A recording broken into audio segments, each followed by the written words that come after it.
Je m'appelle Jonathan Normand, donc je suis le directeur et fondateur de l'ONG Bilab Suisse. Donc, on n'est juste pas une entreprise, on est effectivement une organisation d'utilité publique, donc non-profit comme on dit ça. On est établi dans maintenant 5 continents, on a environ 300 collaborateurs dans le monde, et puis moi j'ai fondé en fait l'entité ici en Suisse. On est une dizaine de collaborateurs à mener nos activités que je vais vous décrire maintenant. L'objectif pour moi c'est un peu de faire un peu prendre de la hauteur, pour sortir un petit peu des systèmes de management dans un premier temps et peut-être de certains concepts, c'est un peu de remettre la question de départ au bon endroit, c'est de dire quel est le contexte actuel dans lequel opèrent les entreprises et quels sont actuellement les grands enjeux auxquels on fait face. Et puis ça donne un peu aussi le ton sur l'orientation que prend l'économie, que prend l'acteur économique, l'entreprise, dans cette contribution à ce contexte. Parce que ce contexte-là, comme les limites planétaires, que je pense maintenant tout le monde commence à être relativement au courant, on les a dépassées. Avec la science et les données qu'on a aujourd'hui, on sait qu'on les a dépassées déjà, et il nous manque encore beaucoup de données pour confirmer d'autres dépassements sur les 9 systèmes généraux qui gèrent simplement le fonctionnement géologique de la Terre. Biodiversité en perte, 60% de la perte de biodiversité en 40 ans, ça vous donne un exemple assez flagrant de ce qu'on fait avec ce qui est juste vital. Pas de planète, pas de bras, pas de chocolat, pas rien du tout.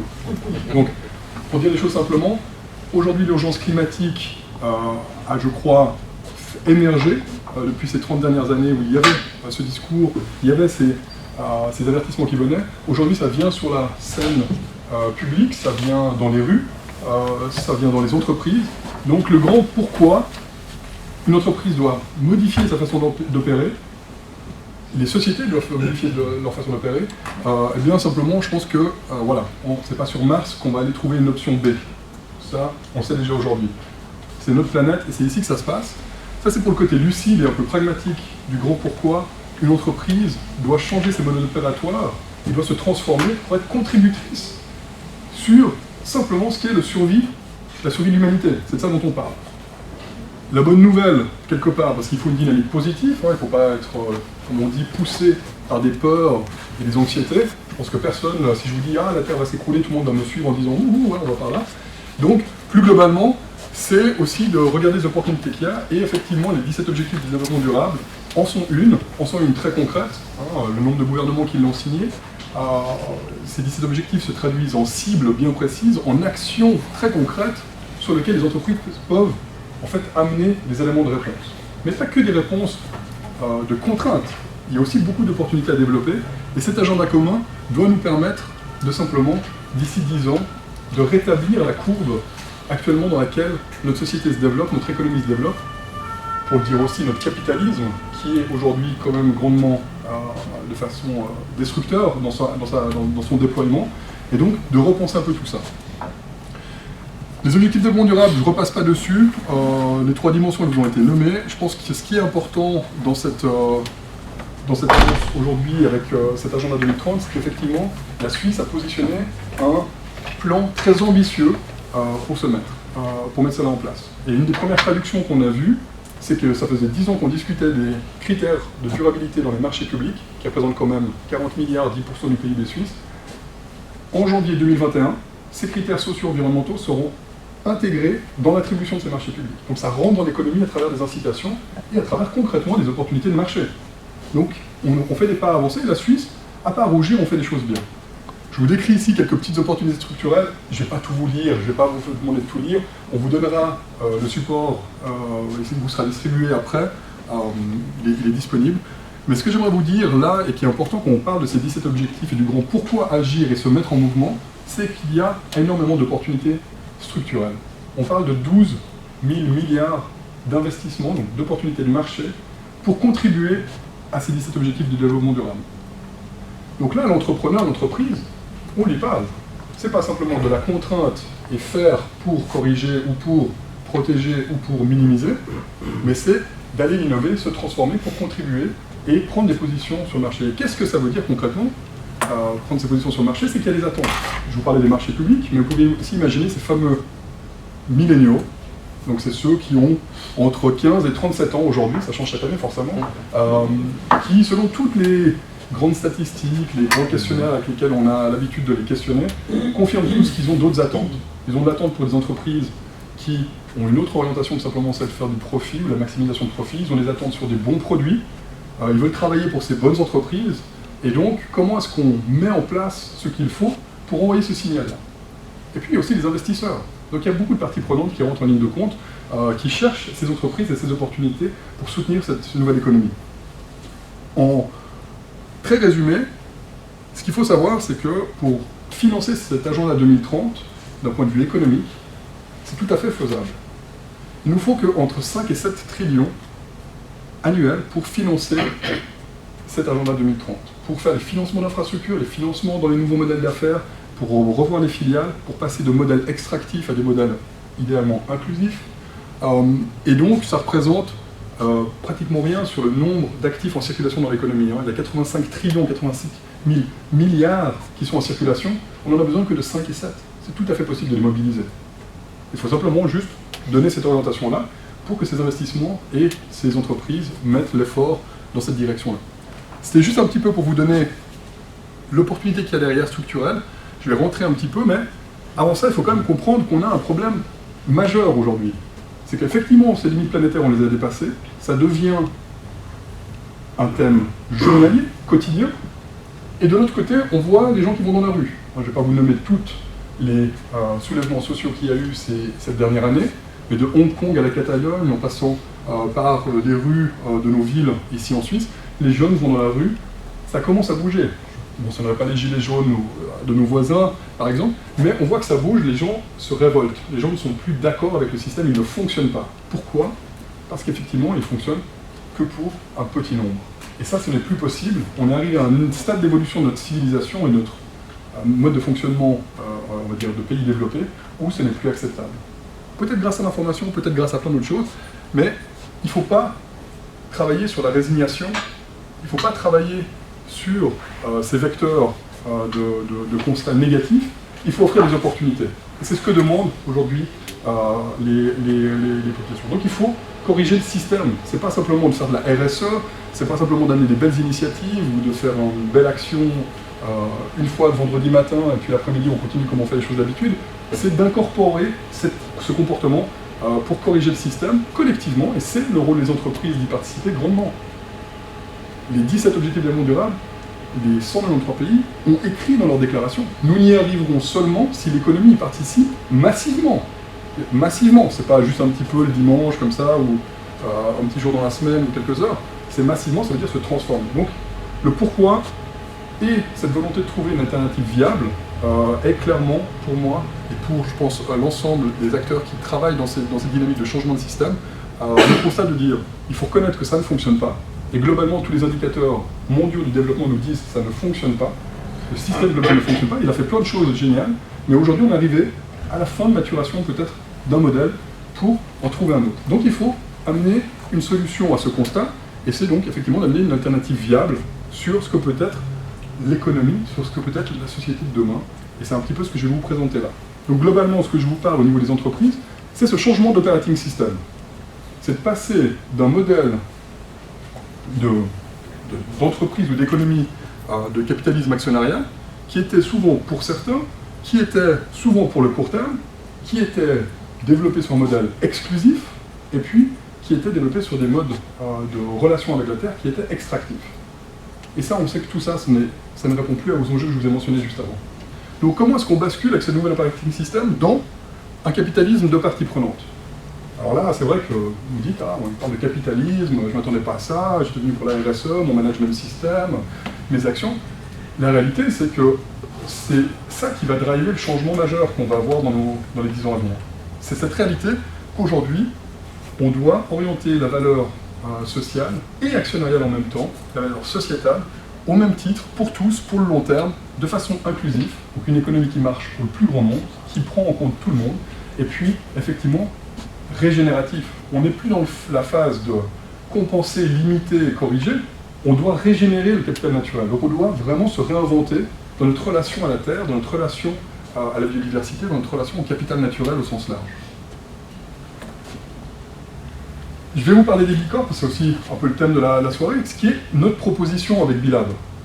On a créé ce mouvement Bicorp, je vais vous décrire un petit peu de quoi il en retourne, et je vous donne quelques noms, comme ça vous voyez qu'il n'y a pas que les utopistes ou les entreprises iconiques qui ont été dès le départ des entreprises contributrices, bienveillantes, bienfaitrices. Il y en a plein qui se sont transformés en chemin. On a 3300 acteurs aujourd'hui dans le monde qui sont certifiés Bicorp. Je vous expliquerai le processus de certification. Et cette grande communauté n'est pas une communauté d'entreprises certifiées, c'est un mouvement. C'est un mouvement d'hommes, de femmes qui ont décidé que l'entreprise devait redéfinir cette notion de succès au sein de l'entreprise. La notion de performance doit prendre en compte de façon beaucoup plus globale la dimension du bien-être, la dimension de l'environnement, pour être cohérente, pour qu'on ait une notion de performance cohérente par rapport au contexte et à l'écosystème dans lequel opèrent nos entreprises.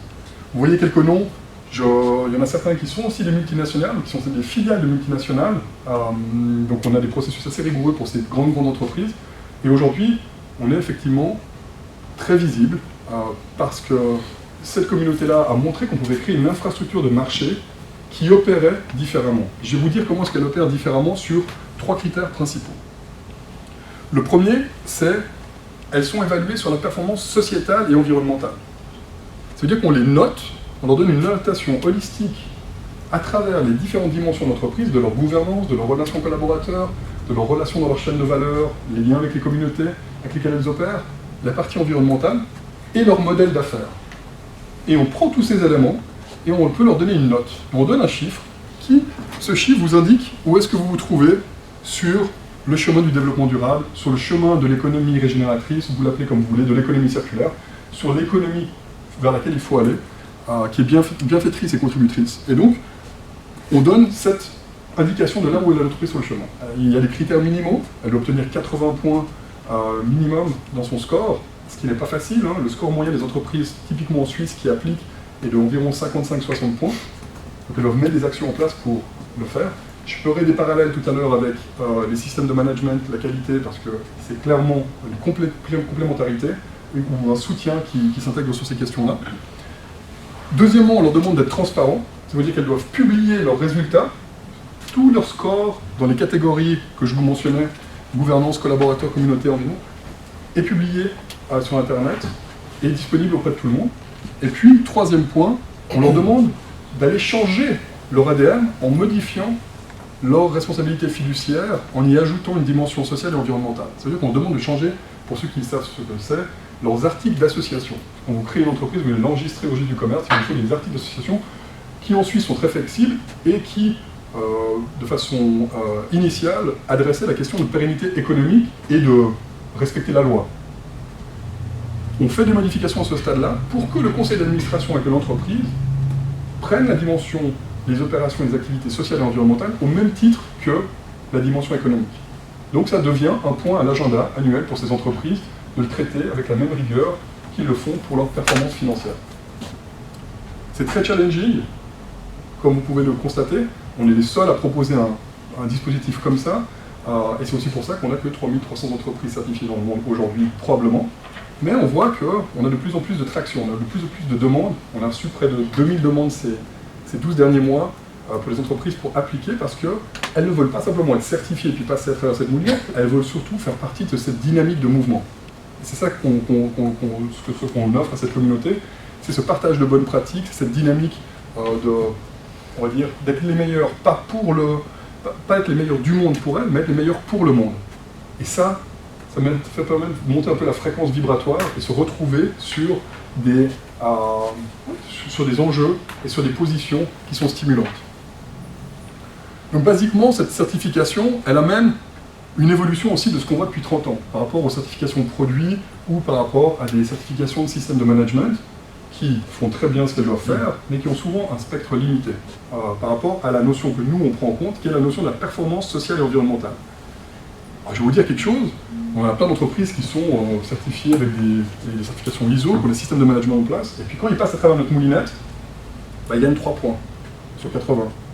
Mais que 3 points, ça fait des années qu'on travaille dessus, on a le PDCA, on a fait plein d'améliorations. Oui, parce que là, nous, on analyse la partie de performance par rapport aux effets qui sont induits par les pratiques et par les effets des modèles d'affaires. Donc c'est un prisme qui est très différent et qui permet en fait de ne pas analyser l'entreprise par rapport à ses produits et ses services, mais vraiment par rapport à l'entièreté de ses actions, de sa gouvernance et de sa gestion, et donc basiquement d'être identifié comme une bonne entreprise. Les 5 domaines d'impact qui sont couverts dans le schéma, et vous verrez, il y a plein de bonnes nouvelles que je vais vous donner, parce que en tant qu'ONG, notre framework il est gratuit, confidentiel, donc tout le monde peut l'utiliser. On ne le commercialise pas. On a aujourd'hui 80 000 entreprises dans le monde qui l'utilisent. J'y reviendrai un petit peu plus tard. Mais donc le B-Impact Assessment, il a été construit afin de cibler, on va dire, ces grandes catégories de parties prenantes. Gouvernance plutôt interne, avec les investisseurs, avec le management de l'entreprise, les liens avec les parties prenantes liées aux communautés, les communautés avec lesquelles interagit l'entreprise, la partie environnement, parce qu'on intègre l'environnement comme une partie prenante en tant que telle, parce qu'aujourd'hui, par rapport à l'urgence que je vous parlais en introduction, il est essentiel de la traiter comme une partie prenante directement, et pas comme quelque chose avec lequel on peut travailler et puis s'accommoder. Collaborateurs, collaboratrices, effectivement, toute la dimension interne de l'entreprise et le potentiel du capital humain, et puis les clients. Je vous ai mis ce schéma, je ne vais pas vous passer au travers, ça va vous assommer, mais ça c'est une représentation en fait, des structures et des sous-catégories que vous retrouvez, dans lesquelles vous avez en bleu environ 200 pratiques opérationnelles, très concrètes, sur lesquelles vous pouvez vous inspirer pour faire évoluer vos pratiques en interne, ou votre système de management pour lui intégrer une nouvelle thématique ou un nouvel élément de travail. Et ça, vous pouvez aller piocher dedans. En bleu, c'est des éléments opérationnels qui s'appliquent de façon générique à n'importe quelle entreprise. La partie en rouge est ce qu'on appelle les modèles d'impact. Et là, ce sont en fait des pratiques qui sont par exemple très profondes à l'entreprise. Je vous donne l'exemple par exemple pour la section de collaborateurs du BIA, c'est l'actionnariat salarié. Vous voyez, on va récompenser l'entreprise si elle a ouvert son actionnariat à plus de 40% de ses collaborateurs. Il n'y a pas tout le monde qui fait ça, mais c'est typiquement aussi un reflet dans ce standard des grands trends. C'est un grand trend mondial d'ouvrir son capital actionnarial dans les entreprises. Alors forcément pas les entreprises publiques ou des grandes entreprises listées, mais dans les entreprises, pourquoi? Parce que d'ouvrir le capital, c'est pas simplement de donner un bénéfice en plus avec des dividendes, c'est de partager la responsabilité, c'est de partager l'autonomie du développement, c'est d'impliquer ses collaborateurs pour les faire passer d'un collaborateur à une partie co-dirigeante ou co-décisionnaire. C'est ça l'effet qui est induit par cette pratique. D'autres exemples sur les aspects des modèles d'impact, c'est typiquement la prise en compte d'un modèle d'éco-conception dans la chaîne d'approvisionnement ou dans un mode de production. Et c'est toutes des choses qu'on récompense avec des fiches très détaillées qui permettent de mesurer les bénéficiaires, les mécanismes qui sont mis en place. C'est un peu un des bébés que j'ai produit, j'en suis assez fier, parce que ça fait 5 ans qu'on a beaucoup amélioré notre outil pour qu'il soit plus international, qu'il s'adresse plus au marché aussi européen. Et aller dedans, ça vous fera, je pense, un petit coup très frais. On a une super interface, l'outil est vraiment très agréable à utiliser. Et puis là, je vous ai simplement mis en 2 exemples simples ces 2 parties. Ceci est complètement, en fait, on va dire, extraordinaire et contingent à l'entreprise. C'est quelque chose de unique dans notre démarche et dans notre framework, dans le standard qu'on a développé et dans l'outil. Il est vraiment propre à Bilab.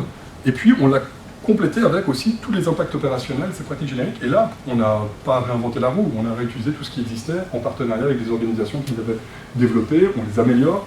Chaque année, on reçoit plus de 3000 feedbacks de nos utilisateurs et des entreprises qui travaillent avec nous pour l'améliorer. Donc on a aussi ce processus d'innovation ouverte avec eux pour faire améliorer les choses, parce qu'il y a aussi des nouveautés qui émergent, des nouvelles pratiques qui émergent, des nouvelles façons de faire qui viennent du marché, et donc nous on doit les prendre en compte et faire évoluer notre système. Voilà, il y a la certification, il y a le framework, il y a les outils, mais il y a surtout cette communauté de leaders qui montre que c'est possible d'avoir un objectif commun, qui est en fait de travailler sur un grand principe, qui maintenant, vous l'aurez compris, prend tout son sens, qui est l'interdépendance.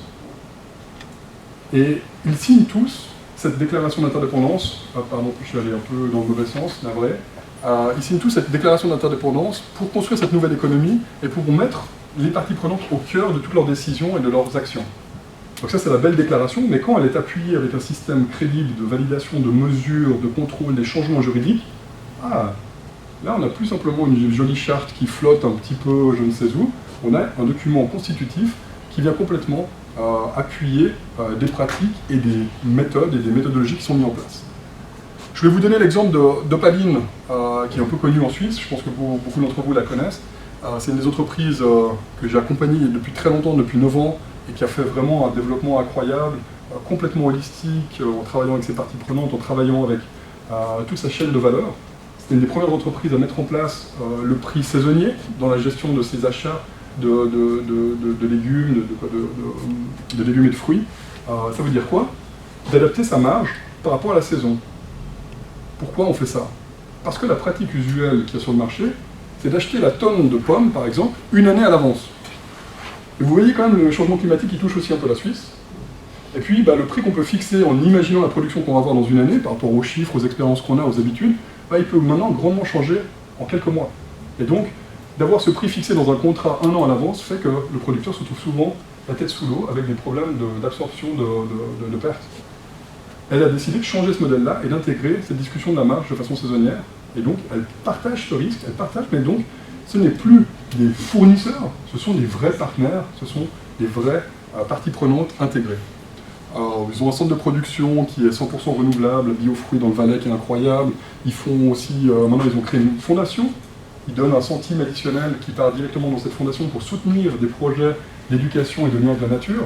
Je vous en parle aussi parce que j'ai rejoint son conseil de fondation, la Fondation Opaline, et ces projets sont vraiment importants de reconnecter les gens à la nature. Donc l'entreprise, elle fait toute son activité, elle le fait bien, elle le fait même très très bien. C'est une entreprise qui a été récompensée aussi par notre reconnaissance annuelle Best for the World. Donc c'est une des meilleures B Corp au monde, elle fait partie des 250 meilleures B Corp au monde. Elle est incroyable, cette entreprise, qui fonctionne vraiment avec des principes simples. Et puis peut-être un dernier exemple avec eux, c'est le management à livre ouvert. Donc ça c'est quelque chose dans certaines grandes entreprises, on ne veut pas trop y toucher, mais c'est de mettre à disposition les informations financières de façon régulière. Et voir dans cette pratique d'aller même plus loin, c'est d'impliquer les collaborateurs dans la planification financière de l'entreprise. Quel est l'effet de cette pratique, mis à part d'être transparent ou de partager de l'information? L'effet direct, la confiance qui monte dans l'entreprise. Les gens ont l'impression d'être impliqués, d'être au courant, on ne leur cache pas quelque chose, il n'y a pas une espèce de boule comme ça un peu sombre qui fait qu'ils nous donne un chiffre toutes les années en nous disant voilà sur le marché on est bien positionné ou voilà notre chiffre d'affaires global. Non, ça crée la confiance parce que les gens se sentent impliqués et se sentent au courant de ce qui se passe dans l'entreprise. Et c'est autant vrai pour une PME de 10 personnes que ça l'est pour une entreprise de 1000 personnes, je vous le garantis, on l'a testé. On voit ces effets vraiment d'adoption et de confiance qui montent dans les organisations. Quelques noms de grands groupes aussi avec qui on travaille. Danone, par exemple, est en train de certifier plus de 40% de ses filiales, avec l'objectif d'ici 2025 de certifier l'entièreté de ses filiales, c'est 126 filiales. C'était très challenging pour nous, on a dû revoir aussi tout notre modèle de certification pour accepter des acteurs aussi gros, avec des chaînes de valeur importantes, avec aussi un certain nombre de risques. Mais ils ont pris l'engagement de corriger là où il le fallait pour se maintenir au-dessus du standard qu'on a défini. Donc c'est un vrai engagement, et si vous avez le temps, regardez le discours d'Emmanuel Faber, vous le trouvez sur YouTube, à son Assemblée Générale le 17 avril 2017, où il annonce cette double mission sociale, économique à ses actionnaires, à son assemblée d'actionnaires, et c'est assez frappant dans le discours de voir quand même un CEO, capitaine d'industrie, amener cette dimension de l'économie inclusive, du besoin d'équilibrer la conduite économique avec la dimension sociale.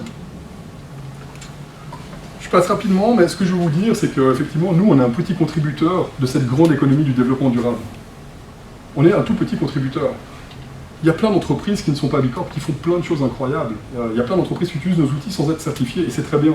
Il y a plein d'autres mouvements qui existent, et on est amis avec eux.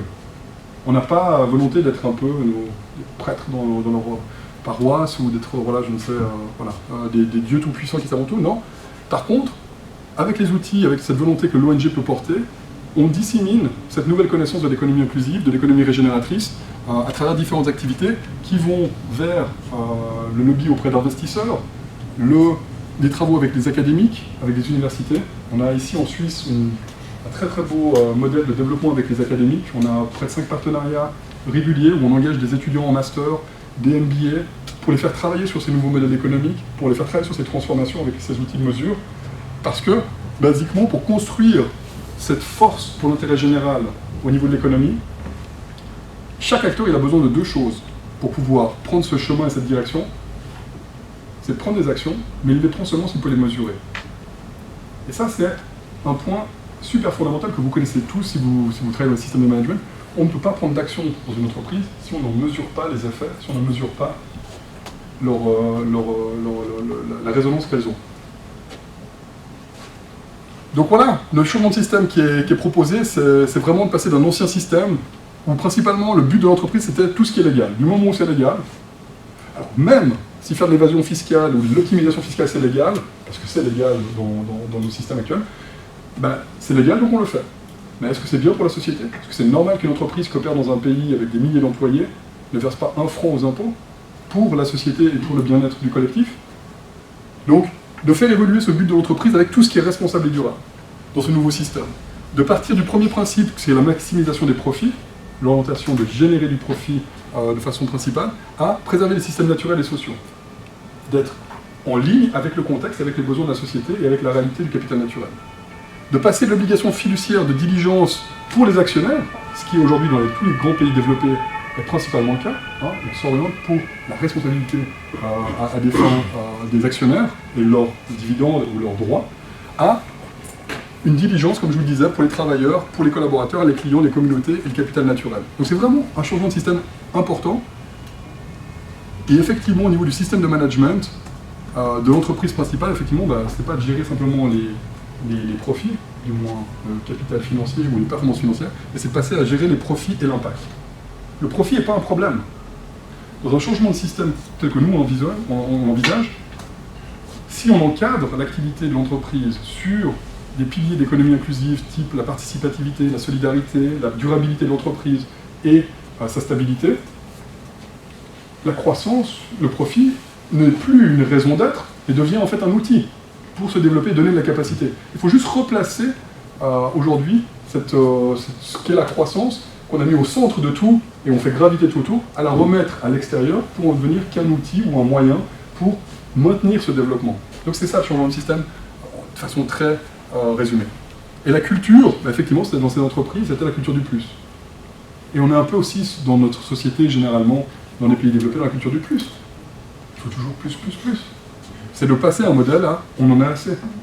Parce que notre terre-mère, elle ne peut pas nous donner plus aujourd'hui. On a trop exagéré. Et ça, on le sait. Et c'est pas une vue de l'esprit ou une belle image. La science nous dit on a trop fait avec la nature et on a trop fait avec les humains. On a trop fait. On a toujours demandé plus.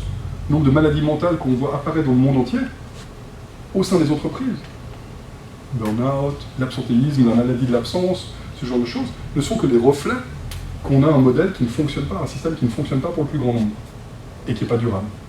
Donc c'est un peu le changement de système qui est proposé. Je vais finir parce que je vais essayer de finir rapidement parce qu'on est parti plus tard, mais je ne voudrais pas vous non plus vous faire patienter trop, c'est quand même la fin d'une journée pour vous. Au-delà de la certification Bicorp et des outils qu'on met à disposition, on a décidé l'an dernier de lancer un programme national en Suisse pour répondre à la participation de l'économie à l'agenda 2030. Ça veut dire quoi?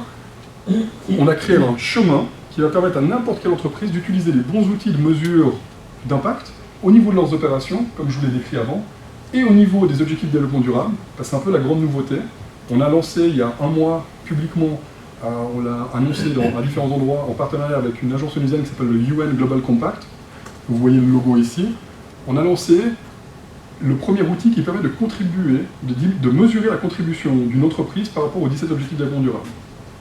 Parce qu'aujourd'hui, il fallait imaginer que juste avant, les 17 objectifs n'avaient pas été construits avec des indicateurs qui permettaient de connecter les opérations et les activités des entreprises.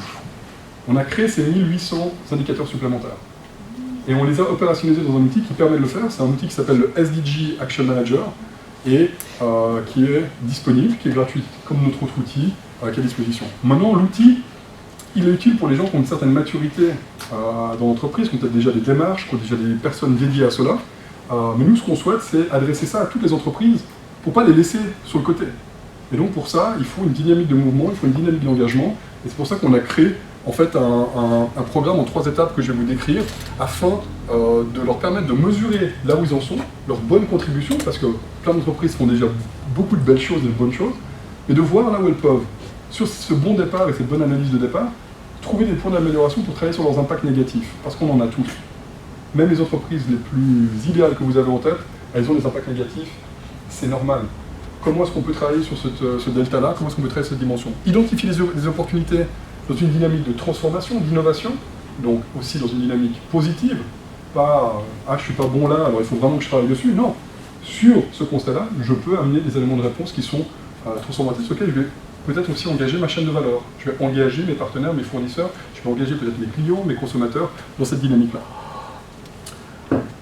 Je passe rapidement, programme de 3 ans, on vise à engager 3000 entreprises. Le programme il sera lancé officiellement, il a déjà commencé à différents endroits en Suisse, mais il sera lancé officiellement au mois d'avril, probablement mi-avril. On aura différents événements nationaux qui vont s'organiser dans différentes régions. L'idée c'est effectivement d'avoir cette quantification de la contribution du secteur privé par rapport à ce qui était présenté initialement par Daniel. La Suisse doit faire un rapport sur sa contribution aux 17 objectifs, elle va le faire sur ses politiques publiques, sur les mesures qu'elle a mises en place, mais elle n'avait rien pour le faire au niveau de son secteur privé. Là, on va lui donner un dataset agrégé, corrélé, confidentiel, donc il n'y aura pas le nom des entreprises, mais on va pouvoir corréler ses impacts et montrer comment contribuent ces acteurs qui auront participé sur les 17 objectifs de développement durable et fournir un rapport synthétique qui sera présenté aux Nations Unies dans le cadre des accords de Paris, dans le cadre de cet agenda 2030. Donc c'est très ambitieux, mais on a créé ça sur une dynamique qui se veut participative en 3 étapes. C'est-à-dire qu'on organise des ateliers qui sont des ateliers d'introduction, où on sensibilise la thématique, où on sensibilise aux outils, où on sensibilise au pourquoi le faire. Parce que du moment où on a compris pourquoi, on peut commencer à penser au comment, et qu'est-ce que ça veut dire concrètement dans une activité. Et puis après, de passer dans une deuxième étape, où là, les entreprises viennent dans 2 ateliers de demi-journée, elles sont entourées par des facilitateurs, on les aide à trouver, à faire leur bilan, à identifier là où elles peuvent s'améliorer, et une fois qu'elles ont envie de s'améliorer, elles mettent en place ces améliorations, et il y en a certaines qui vont durer 3 mois, 6 mois, peut-être une année, qu'on doit repenser sa chaîne de valeur, ses fournisseurs, faire un vrai travail de fond sur ces principes d'éco-conception, ou trouver des alternatives pour avoir moins de carbone émis, ou avoir pas de travail des enfants dans la chaîne d'approvisionnement. C'est des choses qui peuvent prendre du temps. Donc c'est pour ça qu'il dure 3 ans ce programme, pour laisser autant de mettre ces actions en place, dans le but, à la fin, d'arriver à une étape où nous, on va vérifier un petit peu leurs performances, leurs actions, afin de les inscrire dans un annuaire national, le premier annuaire national des entreprises qui contribuent aux 17 objectifs de développement durable. Ce sera un espèce d'index qu'on va créer et qui sera mis en place. Et pourquoi les inscrire quelque part? Pour que tout le monde puisse savoir que ces entreprises, ce n'est pas les meilleures du monde, elles ne sont pas parfaites, mais elles se sont structurées de façon pragmatique pour contribuer aux 17 objectifs et mettre cette dynamique d'amélioration, cette dynamique de transformation en place. Et ça amène effectivement un intérêt pour qui d'avoir un référentiel comme ça? Je l'ai mentionné au début, les marchés publics, les investisseurs, les consommateurs, les partenaires potentiels, parce que tu parles des marchés publics, mais il y a de grands donneurs d'ordre privés qui commencent à utiliser ces critères pour les disséminer, les demander à leurs fournisseurs d'y répondre. Donc si on n'équipe pas notre économie avec les bons outils pour pouvoir y répondre, on se retrouve toujours déconnecté avec une demande d'un grand acteur qui doit travailler sur sa chaîne de valeur, et puis des acteurs sur l'économie qui ne sont pas équipés pour le faire. Et bien là, l'idée c'est de les équiper avec les bons outils et cette dynamique de transformation et de changement. Donc voilà, l'outil SDG Action Manager est en ligne, vous pouvez le tester avant. Je vous invite à tous à participer à ce programme, évidemment, à toute entreprise, à tout acteur. On est en train de finaliser des partenariats avec des grosses entreprises qui nous permettent de mettre en place des activités, mais aussi d'engager par exemple leur chaîne de valeur. On a un grand acteur dans le café en Suisse qui va engager 150 de ses fournisseurs à travers ce programme-là. Donc il va offrir, lui, le programme à 150 de ses fournisseurs pour travailler sur sa chaîne de valeur. Parce que s'il ne consolide pas la dimension de durabilité dans sa chaîne de valeur, il sait qu'à un moment donné, dans les 10-15 ans à venir, ça va se casser, la machine va se casser. Parce qu'il aura une partie de sa chaîne de valeur qui ne sera pas capable de répondre à ces éléments-là et qui sera déconnectée par rapport au contexte et aux risques auxquels on fait face. Voilà, vous pouvez aller sur notre site web, vous pouvez voir un petit peu nos différentes activités. On travaille, on forme des praticiens aussi. On a des programmes B-Leader, on forme des praticiens, on a mis en place, maintenant on a près de 80 praticiens qui sont formés, ou des personnes en interne qui utilisent nos outils pour faire ces transformations, ça s'appelle B-Leaders. On a des programmes avec les académiques qui marchent super bien, on est super fiers, on va peut-être gagner un prix qui sera annoncé dans 15 jours, donc restez connectés pour voir ça. Et puis, globalement, moi je vous dis, voilà, vous êtes tous potentiellement des acteurs, soit dans la qualité, soit pas, hein, je ne connais pas toutes les personnes qui sont sur cette table. Mais utiliser les outils qui sont mis là, n'importe quelle entreprise, que ce soit une petite PME ou une grande entreprise, devrait avoir ce genre d'outils. Ils sont gratuits, ils sont confidentiels. C'est un vrai travail de diagnostic. Vous verrez que l'outil, il est super sexy. On a une interface qui est super agréable. C'est un micro-management system qui permet en fait, d'identifier les améliorations, qui permet d'avoir de l'information complémentaire sur chaque thématique. Il était construit de façon positive et adaptative. Ça veut dire qu'on pose des questions pour identifier comment les pratiques peuvent être le plus positif possible et le mieux en place, et pas pour identifier ce que vous faites de bien ou pas. Donc c'est aussi important de le faire comme ça, c'est pas une checklist, oui, non, pas bien, bon, et puis c'est pas très inspirant pour la dynamique. Et puis, j'aimerais finir sur un point qui est la contribution avec des systèmes de management traditionnels. Dans notre processus, c'est clair qu'il y a beaucoup de choses qu'il faut formaliser. Et donc, quand une entreprise a un système de management de type qualité, de type environnemental, forcément, elle est mieux équipée pour un processus de certification B Corp, parce qu'elle a formalisé les choses, et nous, c'est les choses qu'on vérifie, c'est cette formalisation, c'est comment il y a des politiques en place, comment est suivies les données, comment sont suivies la mesure de ces choses-là, et donc, quelque part, on n'est pas du tout en compétition, on est complètement en complémentarité, en sachant que nous, on note la performance sociale environnementale holistique, et donc, on vient plutôt encourager, ça arrive souvent, que les entreprises qui rentrent dans le processus lancent en parallèle, B Corp lance en parallèle un processus de type qualité ou de type environnement, parce qu'elles comprennent que c'est tout à fait, ça s'accroche comme une pièce du puzzle tout à fait cohérente. Donc voilà, je m'arrêterai peut-être là pour un peu faire un tour de table, discussion. De voir ce Swiss Triple Impact comme étant un genre de mini B Corp. Oui, parce qu'en fait, il n'y a pas de lien du tout avec B Corp. Il n'y a pas les besoins, il n'y a pas les exigences légales, il n'y a pas, qui sont quand même très contraignantes. Donc non, c'est vraiment, on le fait dans près de 24 pays aujourd'hui, ces programmes d'engagement de ce type-là.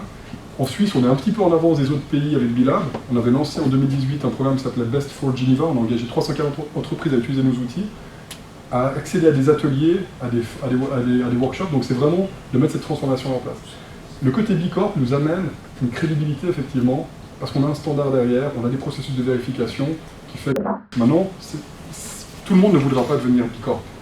Pour différentes raisons, et je vous dis, c'est pas facile de le devenir. Donc c'est peut-être pas très vendeur, s'il fallait vendre quelque chose, je suis pas là pour vendre quelque chose.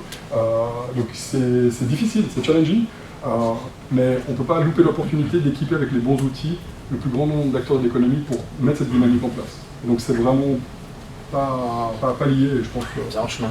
C'est complémentaire, ouais. Oui. Oui, on entend beaucoup parler aussi d'EcoVadis. Je me demandais comment il se positionnait par rapport à B Corp, si c'est complémentaire, si c'est le même type d'assessment. Je connais très peu encore ce type de... Ouais, je me demandais... Vous connaissez bien EcoVadis ou pas du tout? Je ne vais pas vous parler d'EcoVadis parce que c'est pas le propos, mais... Je connais peu, mais j'ai entendu parler. EcoVadis a mis en place ça surtout principalement dans un premier temps pour les chaînes de valeur, c'est-à-dire que des gros donneurs d'ordre pouvaient faire évaluer leur chaîne de valeur à travers des critères, puis des niveaux, ainsi de suite. On a fait des mappings, ils correspondent à environ 80% de nos critères pour la certification B Corp. Donc ça aide bien, on a plein d'entreprises qui ont mis en place EcoVadis, puis qui deviennent B Corp, ça facilite le processus. Donc voilà. Après, c'est vrai que c'est pas la même chose dans le sens où, effectivement, nous, on demande d'autres éléments. On demande de faire une divulgation quand même des résultats chiffrés sur les différentes thématiques, et puis il y a l'aspect légal. Donc encore une fois, voilà, ça nous différencie un petit peu. Puis aussi, on couvre vraiment un spectre très large au sein de l'entreprise. Mais on en a beaucoup de grosses entreprises certifiées B Corp qui certifient aussi leur chaîne de valeur avec EcoVadis. Et des acteurs de ces chaînes de valeur qui se certifient aussi B Corp. Donc tout ça est plutôt cohérent, on va dire. Maintenant, ce n'est pas les mêmes attentes.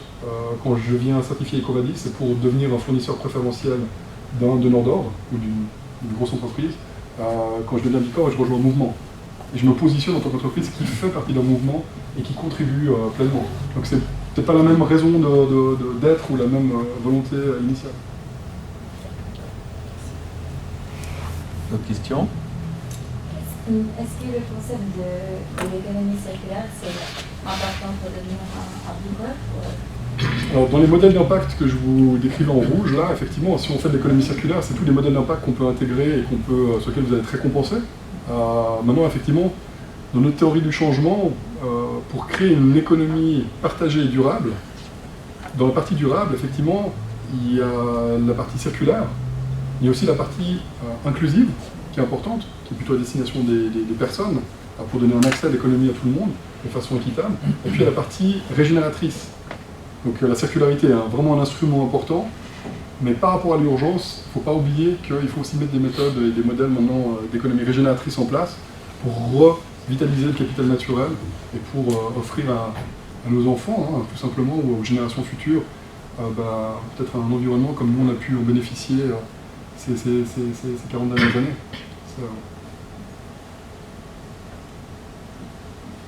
J'ai une petite question concernant la communication justement de Bicorp en termes, alors bien sûr, moi je connais déjà depuis un petit moment, mais est-ce que vous avez aussi une volonté, une politique pour joindre un maximum d'institutions et de futures Bicorp, d'institutions qui ont ce label? Est-ce que vous avez des ambassadeurs? Est-ce que vous avez, quel est votre... Alors moi j'aime bien dire que nos meilleurs ambassadeurs sont les entreprises elles-mêmes. Voilà. C'est vrai qu'on en a pas mal qui interviennent. Je n'en donnerai pas spécifiquement, mais on a 2-3 beaux ambassadeurs en Suisse mais aussi en Europe. Par rapport au lien avec l'institution, c'est vrai que maintenant on a la reconnaissance dans les marchés publics dans le canton de Vaud avec cette certification Bicorp. Donc on a aussi une reconnaissance institutionnelle, à Genève c'est le cas. On est en train de travailler sur les marchés publics. On va collaborer, Bila va collaborer avec les marchés publics au niveau fédéral pour faire reconnaître notre standard comme un des éléments de référence. On ne sera pas les seuls, mais donc ça d'un point de vue institutionnel c'est un bon message. Après, plus globalement dans notre communication, on aime bien faire parler les entreprises elles-mêmes directement. Ça me semble être la meilleure voie du mouvement, c'est les entreprises elles-mêmes. C'est elles qui mettent en place les choses. Quelque part, nous, on a créé une espèce de véhicule, mais c'est elles qui mettent les choses en place, et c'est elles qui peuvent le mieux expliquer pourquoi elles l'ont fait, pourquoi est-ce qu'elles se sont astreintes peut-être à ne plus faire comme on faisait avant, et à faire avec un nouveau mode opératoire, qui est forcément dans la dynamique de changement à un moment donné, qui est une étape de ne pas faire comme tout le monde. Donc voilà, donc non, c'est plutôt ça. Après, on a Bilab Suisse a son propre conseil d'administration, parce qu'on est une ONG d'utilité publique, donc on a un conseil avec des personnes représentatives, vous les retrouvez sur notre site web. Et puis ouais, on organise pas mal d'événements pour en parler. On intervient l'année dernière, on a fait un rapport, on intervient environ 150 fois par an, un peu partout dans la Suisse, donc on a une bonne présence, je crois. Mais c'est clair qu'on a une petite communauté en Suisse, on a je crois 40 entreprises maintenant certifiées Bicorp. On en a près de 300 qui sont en cours, et on en a sur ces 300, près de 40%, qui après une première vérification initiale sont retombés à un score qui n'est pas encore suffisant pour obtenir le score minimum de 80 points. Donc. Et c'est pas un problème, parce que le mec a cette dynamique de transformation. Maintenant, ce que j'aimerais dire et finir peut-être sur ce mot-là, on n'a pas pour but d'avoir 5000 entreprises certifiées Bicorp en Suisse, ni d'en avoir 20 millions. C'est pas du tout on est une ONG, donc on ne fait pas un business de la certification. C'était de montrer qu'on avait des acteurs de toute taille, de tout secteur. On a quand même 150 secteurs qui sont représentés dans notre communauté mondiale, dans 60 pays. C'est de montrer que c'est possible d'opérer de cette nouvelle façon. Et donc, c'était simplement pouvoir passer ce message-là, qu'on peut opérer différemment, en prenant en compte toutes les parties prenantes, et que quelque part, c'est profitable, au sens large. C'est prospère, parce qu'on répond aux attentes des talents de demain, on répond aux attentes des consommateurs, on répond aux attentes peut-être aussi des gouvernements. Donc voilà, on n'a pas pour but de devenir une énorme usine à certification. J'espère qu'on sera une centaine d'ici la fin de l'année en Suisse, pour remonter justement cette diversité. Mais c'est pas une fin en soi. C'est important de le dire, c'est pas une fin en soi. C'est pour ça qu'on met beaucoup d'axes sur nos programmes d'engagement comme le Swiss Triple Impact, parce qu'en fait ce qu'on veut, c'est surtout que les acteurs utilisent des bons outils et se mettent dans cette dynamique, accèdent à la connaissance et mettent ces transformations en place. Et la certification, quelque part, a peut-être un autre but initial. Il y a aussi des vrais entrepreneurs qui viennent nous voir et disent « Moi j'ai toujours pensé comme ça et je veux que ça se sache ». À ce moment-là, ils veulent protéger leur mission, c'est cohérent, on les accueille bien sûr les bras ouverts. Peut-être une autre question pour ces outils, pour quelqu'un qui ne connaît pas trop justement la RSE, je me dis voilà, est-ce que c'est facile d'accès ou est-ce qu'il y a besoin de passer tout le temps, est-ce qu'il y a des tutoriels, des trucs comme ça Alors on a des webinaires, on a des documentations, pour chacune des questions vous avez un espace dans chacune des questions dans l'outil en ligne qui vous permet de Je crois que je vous avais mis des copies d'écran avec l'interface, parce qu'une fois qu'on la voit, on se donne vraiment envie d'y aller. J'ai oublié, après. Mais pour chacune des questions, on a une section qui dit expliquer ceci, guide pratique ou exemple. Et là, vous avez pour chacune des questions des exemples de comment ça a été mis en place ou comment comprendre mieux la question. C'est accessible. En créant un petit comité au sein d'une organisation de 3-4 personnes, entre les HR, les responsables achats, un membre de la direction, un membre peut-être des opérations, vous arrivez à répondre à l'ensemble des éléments. En 2-3 jours, vous avez complété l'évaluation avec les bonnes personnes. Et ce rôle de facilitateur ou de gestion de projet en interne, c'est vrai que l'outil vous guide complètement dans la démarche. Parce qu'après, vous appuyez sur un bouton, vous avez toutes les améliorations qui se listent automatiquement par rapport à vos réponses initiales d'évaluation. Vous avez la possibilité de pouvoir assigner des objectifs pour chacune des questions. Donc c'est un vrai petit système de management en ligne sur cette approche du Impact Assessment. Moi j'aurais une question. J'ai participé à une conférence il y a 10 jours qui commençait, comme vous l'avez expliqué, donc le système économique dans lequel nous nous trouvons maintenant ne fonctionne plus. Il faut changer de système d'économie, grosso modo, mais qui prônait la disruption. Donc vous voyez de quoi il s'agit. Je vois tout à fait de quoi vous parlez. Je ne sais pas si vous voyez de quoi il s'agit, la disruption. Donc, la disruption, on pourrait citer des entreprises qui ont eu des phénomènes de disruption tels que Uber avec les transports, Amazon avec les livraisons de colis ou Netflix par rapport à la télévision. Donc un changement totalement différent de voir les choses, mais qui, dans la durabilité, pourront peut-être durer, je ne sais pas, mais en tout cas, pour ce qui est de répartir un peu le gain de tout cela, qui ne va pas dans votre sens, comment vous voyez les choses. Bon, c'est vrai que dans la disruption, en plus on parle beaucoup de cas liés à la digitalisation. Ah non, voilà, c'est un thème central. Je pense qu'effectivement, on est dans cette dynamique du plus, que je vous disais. On est encore dans cette culture du plus, de la facilité d'usage. Et oui, alors je peux tout à fait convenir que c'est beaucoup plus facile de commander un taxi avec un de ces opérateurs qui claque, et puis qui fait automatiquement, et puis la vie est belle. Maintenant, effectivement, de quoi on parle? On parle quand même d'aller, au-delà de disrupter un mode de fonctionnement ou d'usage, on est en train d'accepter sur un marché des acteurs qui ne répondent pas aux lois, qui ne correspondent pas aux usages. Mais c'était ce qui était prôné avec la robotisation et les effets négatifs que ça aura sur l'emploi, etc., en nous faisant penser que si on sort de cette dynamique sociologique du plus, et de consommer plus, et d'avoir plus, et de se faciliter plus, et quelque part de ne se soucier de rien, c'est de ça dont on parle. Quand on change d'usage, quand je change de crèmerie, même là où je vais acheter mon pain chez le boulanger, bah, si ça change, j'ai un impact économique, j'ai un impact dans l'action. C'est bien.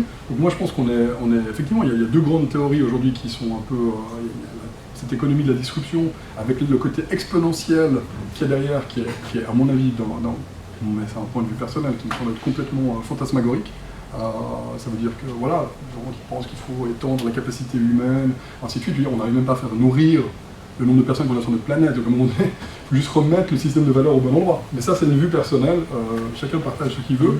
Je ne suis pas contre la technologie et l'avancement, mais je dis juste qu'à un moment donné, les moyens qui sont mis à disposition pour aller disrupter ou pour aller donner de la capacité en plus sur ce qu'on fait, il faudra peut-être un peu juste se dire un peu comment est-ce qu'on fait avec ce qu'on a et qu'on le fait bien, parce que les effets aujourd'hui, on voit où ça nous a amené. Vous connaissez toutes ces grandes annonces et ces grands chiffres. On va droit dans le mur d'un point de vue scientifique, et pas que économique, au niveau des inégalités sociales, au niveau de l'environnement. L'autre point, qui est cette théorie de l'effondrement, puis je pense que c'est un peu aussi souvent je crois que vous avez tous entendu parler un peu de collapsologie ou d'effondrement. Il y a des grands théoriciens là-dessus, et certains, ce sont même des amis proches et que je respecte beaucoup. Je pense qu'effectivement, on va vivre des chocs systémiques avec notre économie et notre modèle de développement économique. Moi, ça c'est clairement une lecture que j'ai, et c'est pour ça que j'ai initié ces travaux-là il y a près de 12 ans. Et puis je participe à tout cet effort avec Bilab maintenant. Bref, on va avoir ces chocs systémiques qui vont arriver. Je vous donne un élément qui est quand même un peu inquiétant. Si on prend la World Migration Association, qui référencent un peu les mouvements de population par rapport à différentes causes et effets, ils ont modélisé qu'en 2042, on parle dans les chiffres les plus bas de leur modélisation, de leur analyse, de 240 millions de personnes qui migrent en Europe continentale. Là, qu'est-ce qu'on fait? On construit des murs avec la mentalité qu'on a. On construit des murs, on sort des armées, c'est la guerre. Donc ce qu'on est en train d'offrir dans le modèle aujourd'hui, effectivement, si on ne prend pas en compte tous ces objectifs, ces 10 objectifs de développement durable, si on ne change pas cette culture aussi, et donc qui est un projet très vaste, effectivement, on va avoir ces chocs systémiques qui vont arriver. De quelle ampleur, comment? Moi, je ne veux même pas parler de ça, parce que c'est pas constructif. Alors oui, c'est lucide, et c'est pragmatique, donc il faut le comprendre, et puis il y a la disruption, il y a des systèmes de notre civilisation qui peuvent s'effondrer, on le voit avec l'environnement naturel. Ok, il faut être intellectuellement d'accord avec ça, mais moi le matin, je ne me réveille pas en me disant « Ouh, il y a tout qui va s'écrouler ».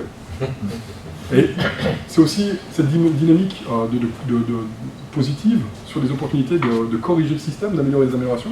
Je pense qu'il est plus fédérateur que ça, mais il faut admettre que ce que les acteurs de l'économie de la disruption ou de l'effondrement, de la collapsologie disent est intellectuellement tout à fait... il y a des éléments vrais, hein, je ne vais pas dire contre. Maintenant, est-ce quel est le message sur lequel on veut fédérer un mouvement, une société pour évoluer? Je veux dire, est-ce que... Aller expliquer à un enfant, moi j'ai fait l'exercice avec ma fille de 7 ans, un principe d'effondrement au niveau de notre civilisation, c'est tout de suite très anxieux, Jeanne. Hein. Ça fait très peur. Et donc voilà, c'est un petit effet que moi je fais mes tests, j'ai fait mon test, je me suis dit ok, on va peut-être rester sur ma ligne première de faire des bonnes actions et de faire ce qu'on peut. Et ça peut marcher, quoi. Je veux dire, quelque part, on a laissé de la place, pour finir cette question-là, je m'excuse, je fais un peu long, mais on a laissé beaucoup trop de place à mettre l'espèce d'innovation et les investissements qui vont avec sur une bulle dans la bulle. Ça veut dire qu'il y a beaucoup, et ça va faire peut-être pas plaisir à tout le monde, mais quand on regarde les investissements qui sont faits dans la green tech, aujourd'hui, si on regarde la courbe de développement économique et social, la green tech, elle va être là, et les effets vont nous amener là. Donc on loupe complètement la cible avec tous ces investissements dans la green tech, parce qu'il y a des effets indirects, il y a l'énergie grise qui est produite, il y a des effets sociaux qui sont générés, qui font qu'on loupe la cible. C'est pas du tout correcteur. Et on parle de beaucoup de centaines de millions, voire de milliards d'investissements là-dedans. Donc il faut un peu remettre ça, et donc financer cette disruption pour disrupter. Ok, mais est-ce qu'on ne devrait pas remettre la cible au bon endroit? Moi c'est un peu mon point. Maintenant après, il faut faire un peu avec tout. Oui. Ça ouvre souvent plein de questions. Hein.